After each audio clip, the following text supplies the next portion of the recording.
Isama na lang natin siya. Nay, huwag na. Ito daw yung...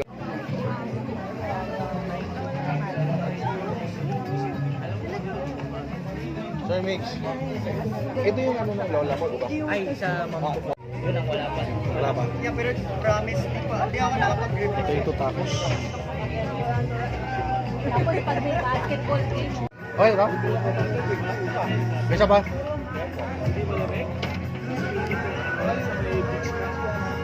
Para makita yung gusto ng Tex-Mex, alam ko na yung gusto mong mangyari. Wine tayo, wine.